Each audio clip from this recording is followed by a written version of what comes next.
Hello everyone. तो चलिए शुरुआत करते हैं अपने वीकली करंट अफेयर्स का। मेरा नाम है अंकित चमोली एंड आशा करता हूँ आप लोग बहुत अच्छे होंगे। So let's begin. Topics to be covered. इस वीडियो में हम जानेंगे यूएसए के बारे में। यूएसए आजकल काफ़ी ज़्यादा न्यूज़ में है बिकॉज ऑफ सर्टन रीजंस, जो कि हम वीडियो में डिस्कस करेंगे। नेक्स्ट हम जानेंगे एनपीसीआई के बारे में। NPCI is national payments corporation of India and इसने एक चैटबॉट लॉन्च किया है जिसका नाम है पाई, उसके बारे में जानेंगे। नेक्स्ट हम देखेंगे पीएम संविदा एंड लास्ट में हम वीडियो एंड करेंगे with news headlines and news shorts. So let's begin, but before we begin we'll have a question here. देखिए, which group attacked two Saudi Aramco plants at the heart of the kingdom's oil industry, including the world's biggest petroleum processing facilities, sparking fires in the latest flare-up in the Gulf in September 2019. सितंबर 2019 में जो Persian gulf थी वो काफ़ी ज़्यादा news में थी। क्यों news में थी? क्योंकि काफ़ी ज़्यादा वहाँ हलचल हो रही थी because of Iran, Saudi issues and all that stuff. So उस केस में क्या हुआ, उस कंडीशन में, उस सिचुएशन में एक ग्रुप है, ये सब मिलिटेंट ग्रुप्स के नाम हैं। इनमें से एक ग्रुप ने जो था सऊदी अरेबिया की जो कंपनी है सऊदी अरमाको, ये भारत में भी प्रोजेक्ट्स कर रही है, काफ़ी बड़ी ये ऑयल रिफाइनरी कंपनी है। सो इन जो ऑप्शंस है, A ISIS, B Houthi, third al Shabaab and D Boko हराम, इसमें से एक ग्रुप ने इस प्लांट की शिप्स पे, इस प्लांट पर हमला किया। तो कौन सा है आप बताइए। कमेंट बॉक्स में प्लीज इसका आंसर लिखिएगा। सो लेट्स सी, इसका आंसर जो है वो है बी, ह्यूती ट्राइब, ह्यूती। अब ये जो मिलिटेंट ग्रुप है ये आता है यमन से, जिसकी कैपिटल है सना। अल शबाब आपको मिलेगा ईस्ट अफ्रीका में। अगर मैं पर्टिकुलर कंट्री की बात करूं तो इसका आप देख सकते हैं सोमालिया वाली कंट्री, या जो हमारी हॉर्न ऑफ अफ्रीका में जो कंट्रीज हैं उसमें। बोको हराम आपको मिलेगा नाइजीरिया में। तो काफ़ी बार क्या हो जाता है, क्वेश्चंस में आपसे पूछा जा सकता है कि ये जो ग्रुप था, ये न्यूज़ में था, ये कहाँ को बिलोंग करता है। ऐसे क्वेश्चंस पास्ट में पूछे गए हैं। So let's come to our news. अभी यूएसए में काफ़ी ज़्यादा प्रोटेस्ट हो रहे थे। यूएसए में प्रोटेस्ट क्यों हो रहे थे? क्योंकि जॉर्ज फ्लॉयड नाम के एक व्यक्ति जो कि अश्वेत थे, ही वॉज ब्लैक, उनको एक पुलिस ऑफिसर ने अरेस्ट किया। और जब अरेस्ट किया तो कुछ इस प्रकार से, जब वो अरेस्ट कर रहे थे तो उनकी गर्दन पर उन्होंने यहाँ पर अपनी नी रखी और थोड़ी देर बाद, अराउंड 7 to 8 मिनट्स बाद, उन्होंने बोला आई कांट ब्रीथ एंड वो फिर मृत हो गए। He died and he said I can't breathe. तो ये काफ़ी ज़्यादा स्लोगन बन चुका है इस कैंपेन का, कैंपेन या प्रोटेस्ट आप कह सकते हैं। सो इस प्रोटेस्ट में काफ़ी लोगों ने हिस्सा लिया because there was a resentment कि लोगों ने ऐसा क्यों हुआ, ऐसा क्यों हुआ। देखिए, यूएसए में क्या हो चुका है आजकल, काफ़ी समय से ये चीज़ आ रही थी यूएसए में कि जो ब्लैक कम्युनिटी है उनके ऊपर काफ़ी ज़्यादा अत्याचार हो रहे थे, यू कैन से। एंड एक जो था, वाइट मैन को कम सज़ा मिलती थी या कम, वो जल्दी बरी हो जाते थे कोर्ट से। सो ये काफ़ी कुछ देखा गया, ऐसी डिस्पैरिटीज देखी गई। तो अब आते हैं हम एंटिफा के ऊपर, जो हमारा मेन क्वेश्चन है। US President Donald Trump has said that America will designate the far left extremist group Antifa a terrorist organization. Antifa as a terrorist organization in view of its role in violence across the country after killing of a black man by a white police officer in Minnesota. Minnesota एक state है USA की। Antifa regarded as a militant left-wing anti-fascist political activist movement in the USA, comprises autonomous activist group that aim to achieve their political objective through the use of direct action rather than through policy reforms. इसको हम next slide में समझते हैं। देखिए, एक political spectrum होता है, जैसे कि आप इसको देख सकते हैं ऐसे, कुछ पार्टीज होती हैं जिसको हम कह सकते हैं लेफ्ट विंग, ये हो गया हमारा लेफ्ट विंग, ये हो गया हमारा राइट विंग।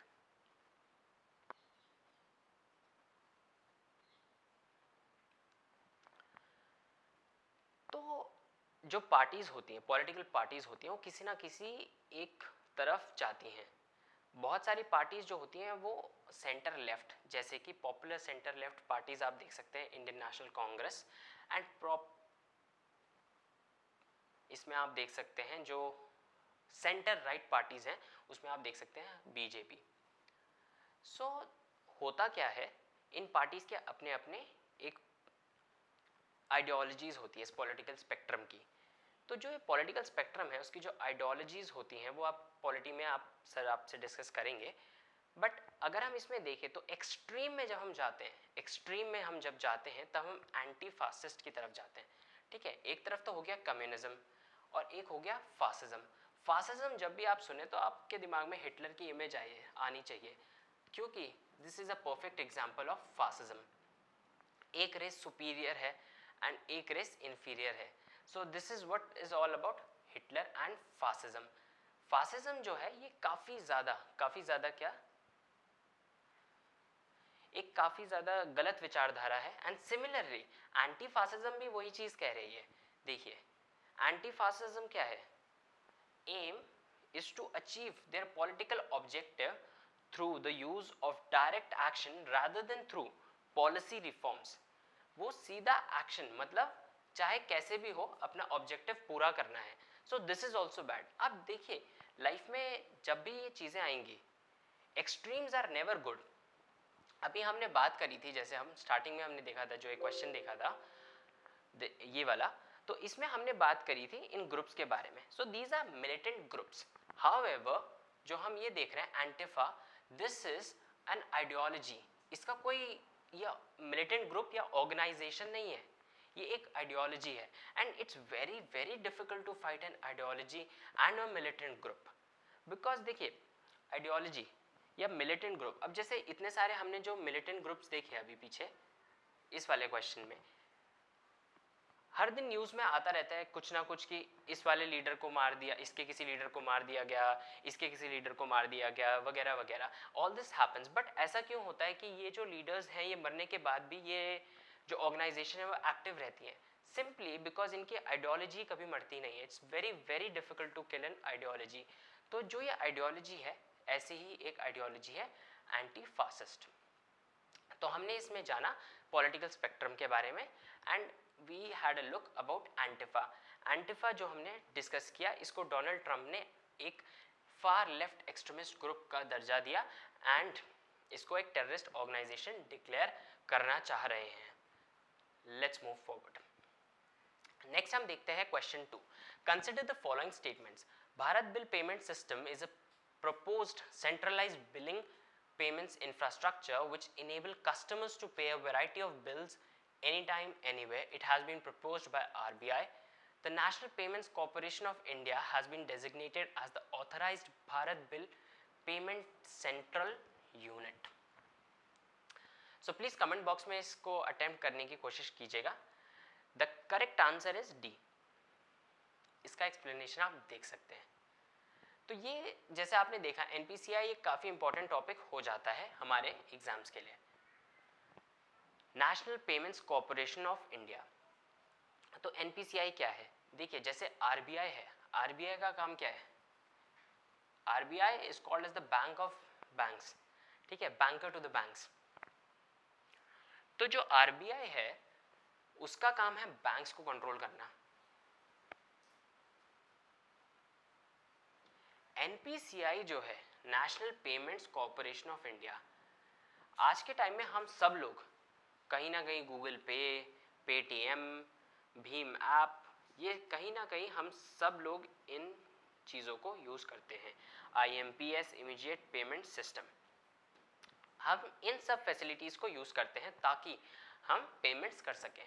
तो इन सब जो पेमेंट्स है उनको कंट्रोल करता है NPCI, national payments corporation of India.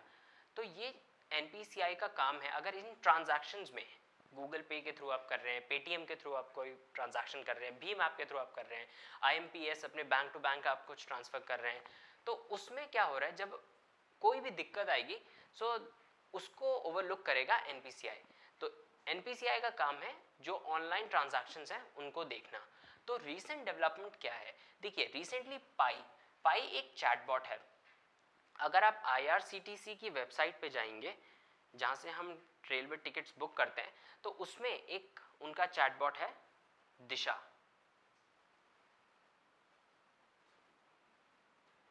तो जो ये चैटबॉट है उसी तरीके से पाई भी एक चैटबॉट है। अब चैटबॉट क्या होता है, देखिए हम चैटबॉट से आर्टिफिशियल इंटेलिजेंस जो होता है AI, आर्टिफिशियल इंटेलिजेंस के थ्रू जो चैटबॉट होता है वो आपसे चैट करता है। बेसिकली वहाँ पर कोई व्यक्ति नहीं है, उस समय कोई पर्सन इन फिजिकल नहीं होता है, वो सब कंप्यूटर्स से काम करते हैं, आर्टिफिशियल इंटेलिजेंस पे काम करते हैं। तो जब आर्टिफिशियल इंटेलिजेंस के थ्रू आपकी क्वेरीज आंसर होती हैं, जो भी आपकी क्वेरी होगी आप उनसे पूछेंगे तो वो जो सिस्टम में इंफॉर्मेशन है वो आपको आंसर करने की कोशिश करती है। तो ऐसे ही एक चैटबॉट है पाई के नाम से, जिसको लॉन्च किया गया है NPCI द्वारा। NPCI launches AI based chatbot for product awareness. National Payments Corporation of India announced that it has launched an artificial intelligence based chatbot named Pi. It aims at creating awareness about its products like RuPay, FASTag, UPI and on real time basis. तो जो पाई है it will be available around the clock to the users with accurate information about NPCI products. Customers will be able to ask their queries, जैसे हमने आपको बताया कि आप उनसे अपने क्वेश्चन पूछ सकते हो चैटबॉट से, in Hindi as well as in English. The launch of Pi has been considered as another initiative by NPCI that aims at improving the digital financial inclusion among the consumers in India. तो ये हमने जाना NPCI के पाई chatbot के बारे में। Next हम देखेंगे question 3, which of the following statement are incorrect regarding प्रधानमंत्री Jan Arogya Yojana? The scheme will cover expenses for primary health care. The scheme will be cashless and paperless at public hospitals and enabled private hospitals. The benefit only includes pre-hospitalization expenses and not the post-hospitalization expenses.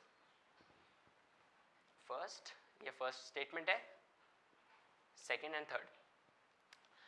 So please attempt this in the comment box below and I hope आपने इसको try किया होगा. So let's see. इसका जो देखिए, the scheme will cover expenses for primary health care. This is a catch because जो scheme है that is only for secondary and tertiary treatments. The scheme will be cashless and paperless eight public hospitals and impaneled private hospitals. ये तो ठीक है. The benefits only includes pre-hospitalization expenses and not post-hospitalization expenses. ये भी incorrect है. तो कौन सी statements incorrect हो गई? The scheme will cover expenses for primary health care. That first is wrong and third is wrong. So D. Select the correct answer using the codes given below. तो इसका answer हो जाएगा हमारा D, 1 and 3 only. इसको आप correct कर लीजिएगा please, because उसने पूछा है हमसे which is the incorrect statement, which is the incorrect. तो अब हम बात करते हैं PM संविदा निधि के बारे में. PM संविदा निधि which is PM street vendors Atmanirbhar Nidhi. जैसे हमने पिछली वीडियो में जाना था आत्मनिर्भर अभियान के बारे में, तो उसी सिलसिले में प्रधानमंत्री street vendor Atmanirbhar Nidhi launch किया गया है. It is a scheme basically by ministry of housing and urban affairs. इसके मिनिस्टर कौन है? इसके मिनिस्टर हैं Hardeep Singh Puri ji. It is a special micro credit facility scheme. The scheme is meant for providing affordable loans to more than 50 lakh street vendors, hawkers and ठेलीवालाज, रेडीवालाज etcetera. So जो informal sector है, informal sector के लिए पहली बार कोई ऐसी स्कीम लाई गई है उनको भी एक लोन प्रोवाइड करने की. एंड काफ़ी अच्छा एक इनिशिएटिव है PM संविदा स्कीम का. The capital loan of up to ₹10,000, 10,000 रुपये मिल सकते हैं, can be availed by the vendors.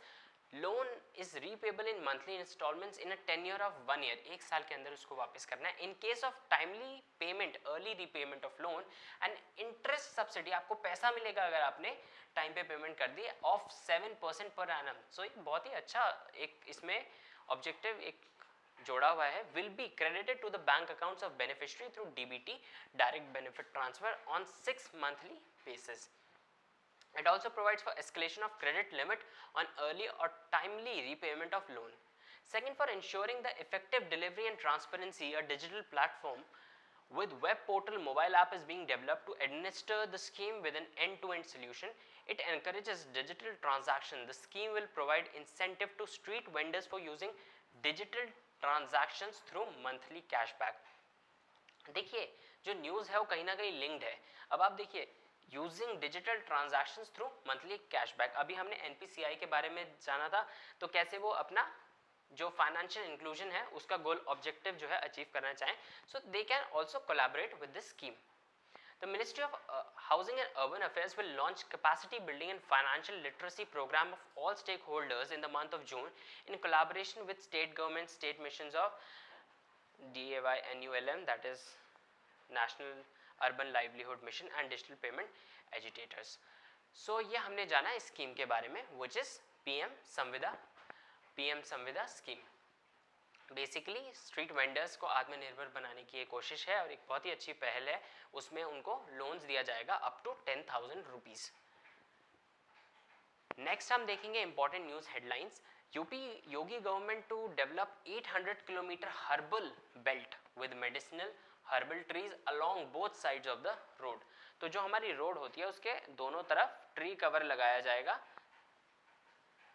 For medicinal herbs. So 800 kilometre का एक काफ़ी अच्छा एक इनका ऑब्जेक्टिव है. एक काफ़ी अच्छा प्रोजेक्ट हो सकता है and I hope for the best.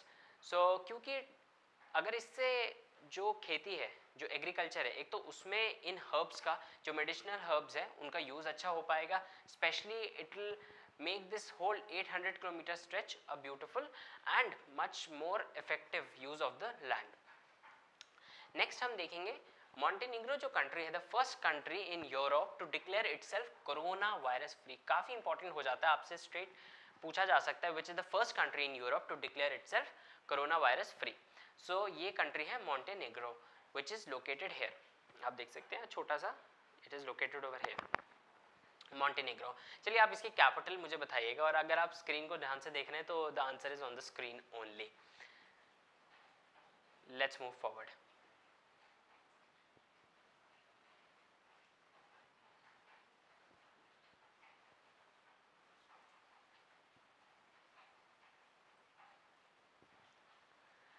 Larry Kramer, who helped shape US healthcare policy with his early advocacy of a national response to AIDS when it first emerged in 1980s, died at the age of 84. हम सब जानते हैं ads एक और काफ़ी ज़्यादा एक बुरा दौर था and it's still there however and it's a disease. So 1980s में जब इसकी शुरुआत हुई यूएसए में इसके बारे में जागरूकता फैलाई और जब यूएसए ने इसको देखा तो इसकी गंभीरता को जाना एंड उसने काफ़ी सारे मेजर्स लिए and all other countries also reciprocated. So Larry Kramer का नाम इंपॉर्टेंट हो जाता है because he help shape the US health care and not only US health care but वहाँ से एक आइडिया जनरेट हुआ जो और कंट्रीज में भी यूज़ किया गया. So it is very important to know about this person who had recently passed at the age of 84. Next आ जाते हैं women peace keepers from India and Brazil. Major Suman Gawani of the Indian Army, a military observer formerly deployed with UN mission in South Sudan, and Commander Kalra have jointly won the UN Military Gender Advocate of the Year 2019 award.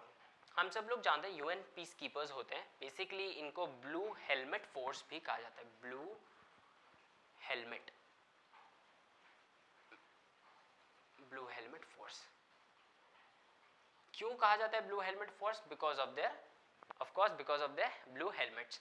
तो basically UN peace keepers क्या होता है? United Nations की एक army है and इनका main काम है जो भी वॉर ड्रिवन एरियाज हैं जहाँ काफ़ी ज़्यादा एक्सट्रीमिज्म है, नक्सलाइट्स हैं, आई कुड से नक्सलाइट्स या और जो मिलिट्री ग्रुप्स हैं उन एरियाज़ में स्पेशली साउथ अफ्रीका में आई शुड से अफ्रीका जो अफ्रीका कंट्री है, अफ्रीकन कंट्रीज़ हैं उसमें काफ़ी ज़्यादा इनका रोल है यूएन पीस कीपर्स का. तो उनका काम क्या होता है? लोगों की मदद करना, लोगों तक मदद पहुंचाना, उनको प्रोटेक्ट करना और जितने भी ये काफ़ी डेंजरस ऑर्गेनाइजेशंस हैं। तो उसी में इम्पॉर्टेंट हो जाता है मेजर सुमन गवानी जी का नाम of Indian Army, because she has been awarded the UN military gender advocate of the year 2019 award. Next हम देखेंगे union minister of the information and technology, electronics and information technology launched India's first national artificial intelligence portal. Artificial intelligence, जैसे हमने अभी बात करी थी chatbot के case में एनपीसीआई के बारे में, artificial intelligence is a very very advance और I should say is a future. तो आर्टिफिशियल इंटेलिजेंस को लेके सरकार ने एक पहला first India's first national artificial intelligence portal launch किया गया है। आप इसको आगे और देख सकते हैं गोइंग थ्रू दिस लिंक।